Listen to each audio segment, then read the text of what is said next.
Buonasera a tutti, innanzitutto ringrazio il nostro editore e in particolare Thomas Pazzi. Il nostro libro è uscito in Francia nel settembre del 2018 e poi abbiamo avuto la bella sorpresa di sapere che questo libro interessava anche qui in Italia. L'information qui est produite, le peu d'information qui est produite et au cours des décennies qui se sont écoulées, il y a eu quelques économistes en France qui se sont intéressés à cette monnaie, très peu, hein, et ces économistes souvent étaient liés au gouvernement français et ont toujours défendu le franc CFA, ont toujours présenté cette monnaie comme une bonne monnaie pour les pays qui l'utilisaient, et en même temps ont rendu complètement inaudibles les critiques des économistes qui eux critiquaient, qui étaient, je pense notamment à un économiste franco-égyptien qui s'appelait Samir Amin, qui a beaucoup travaillé sur la question du franc CFA et était extrêmement critique. Mais il a été rendu, son discours a été rendu inaudible par ceux qui donc défendaient les intérêts français. Per questo motivo è molto difficile prima di tutto reperire delle informazioni sul funzionamento di questo sistema e questo è difficile anche per i cittadini di quei paesi che adottano questa moneta.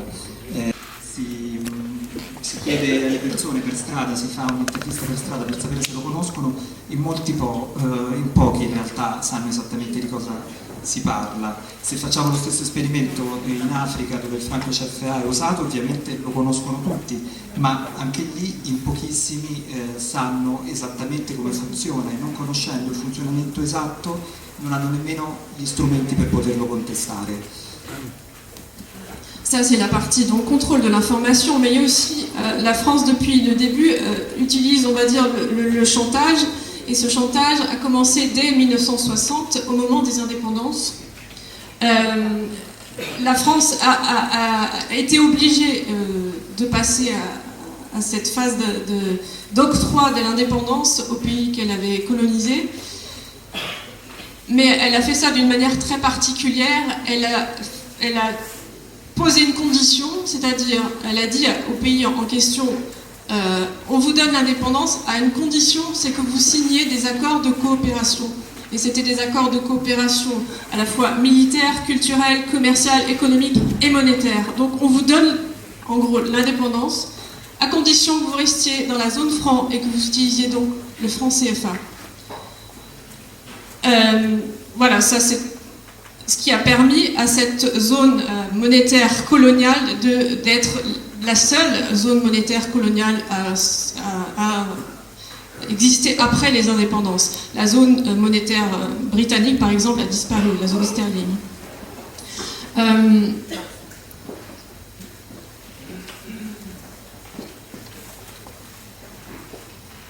La questione del controllo in realtà è continuata anche dopo il 1960, quando sono iniziati i processi di indipendenza delle ex colonie. E in quel caso la Francia ha fatto una sorta di ricatto con i paesi che chiedevano l'indipendenza dicendo noi siamo disposti a concederla se voi firmate degli accordi di cooperazione, accordi che in realtà prevedevano il mantenimento del controllo della Francia su questioni vitali per quei paesi come quelle economiche, militari e appunto anche sulla questione monetaria. Quindi la proposta era potete essere indipendenti a patto che conserviate la zona monetaria del franco CFA, che come risultato è l'unica zona monetaria coloniale tuttora esistente, perché ad esempio della zona britannica non è rimasto nulla. Le gouvernement français s'appuie aussi sur les chefs d'État pour faire durer ce système, c'est-à-dire qu'elle soutient des chefs d'État, elle soutient les aides à accéder au pouvoir et les maintient aussi au pouvoir, les aides à se maintenir au pouvoir, et en échange, eux sont chargés d'être les gardiens du temple et donc de sauvegarder, entre autres, le franc CFA et les intérêts français en général. Ça, on peut dire que c'est un chantage permanent. Questa forma di controllo passa anche attraverso i capi di Stato che governano questi paesi, perché la Francia fa in modo che siano al potere appunto delle persone che poi si incaricheranno di mantenere sempre un occhio di riguardo per gli interessi francesi. Enfin, le dernier outil qu'utilise le gouvernement français pour maintenir cette zone monétaire, c'est la dissuasion et la violence. Un certain nombre de chefs d'État ont à un moment donné cherché à sortir de cette zone franc. Et donc là, l'État français a utilisé la violence et je vais donner simplement deux exemples. L'exemple en 1958 de la Guinée qui était devenue indépendante et qui souhaitait rester dans la zone franc mais avec des règles un peu plus souples. La France a refusé, donc la Guinée a créé sa propre monnaie en 1960, le franc guinéen.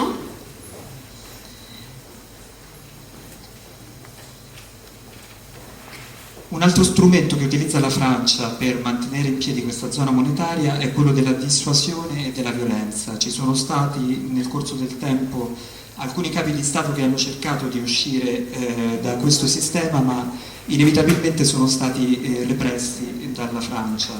Vi darò solo un paio di esempi. Nel 1958 la Guinea aveva fatto richiesta dell'indipendenza, è diventata indipendente, ma era disposta anche a rimanere nella zona del franco CFA, chiedendo però una normativa più flessibile che le concedesse un controllo maggiore sulla moneta, ma questo le è stato impedito. La Guinée a donc créé sa propre monnaie. Le problème, c'est que la France même si la Guinée était devenue indépendante, la France avait peur que si la Guinée réussissait à se développer et à avoir une économie qui marchait correctement, la France avait peur que cela donne des idées à ses colonies, celles qui n'étaient pas encore indépendantes, ou celles qui allaient le devenir. Bref, la France a estimé qu'elle ne pouvait pas laisser la Guinée suivre son chemin.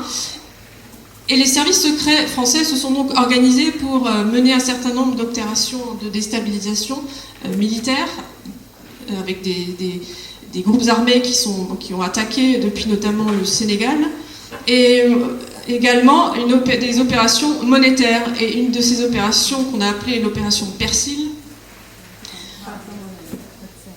a consisté pour les services secrets français à fabriquer des faux billets de banque de francs guinéens et à les écouler sur le marché de la Guinée, ce qui a évidemment fait complètement chuter la valeur de la monnaie guinéenne et a gravement handicapé l'économie du pays pour plusieurs décennies.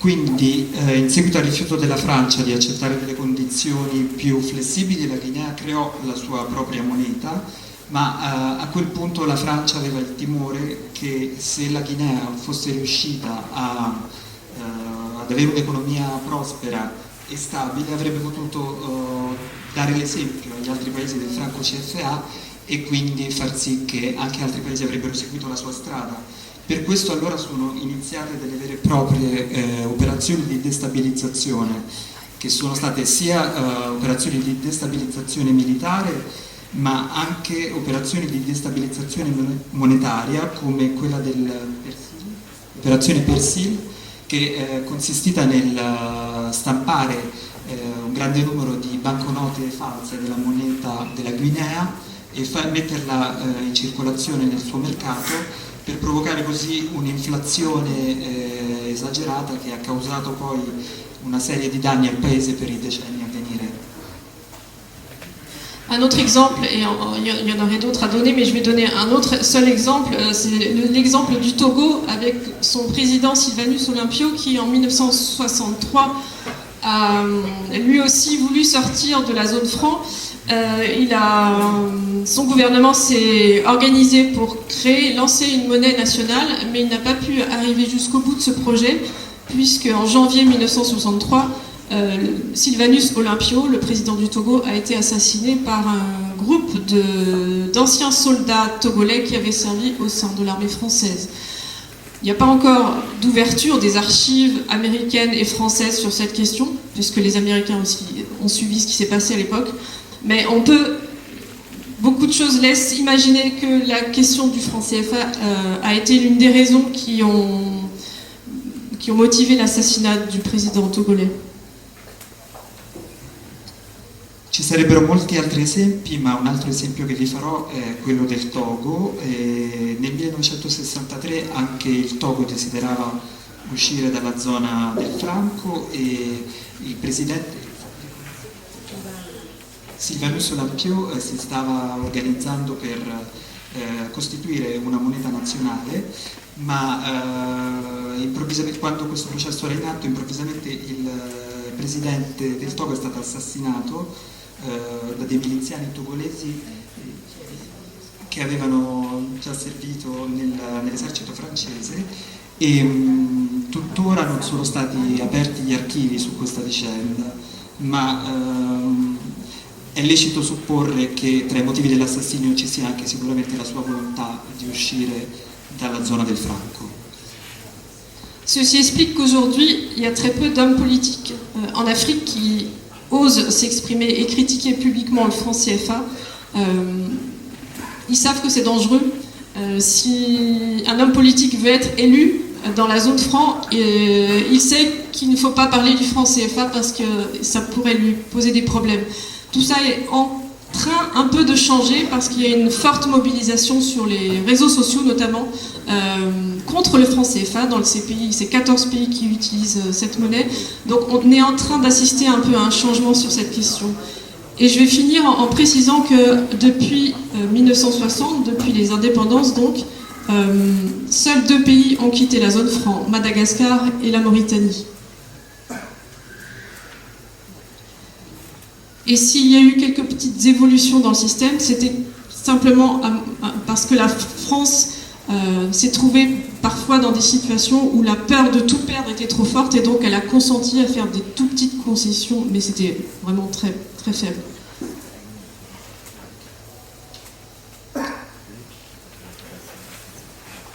Il risultato di tutte queste politiche è che tuttora oggi sono pochi i politici africani che si esprimono in modo critico nei confronti del franco CFA. Sanno che è un tema pericoloso e se desiderano essere eletti sanno che è un tema che devono evitare, ad esempio. Questo adesso sta in parte cambiando grazie a una forte mobilitazione contro il franco CFA che interessa i paesi che ne fanno parte. Ma chiudo sottolineando che dal 1960, dal momento dell'indipendenza, ci sono stati solo 2 paesi che hanno lasciato la zona del franco, questo è significativo, e sono solo il Madagascar e la Mauritania. E se c'è stata qualche piccola evoluzione all'interno di questo sistema è stato solo perché in qualche momento la Francia ha avuto troppa paura di rischiare di mandare tutto all'aria e quindi ha dovuto fare qualche piccola concessione, ma altrimenti il sistema è rimasto tale quale.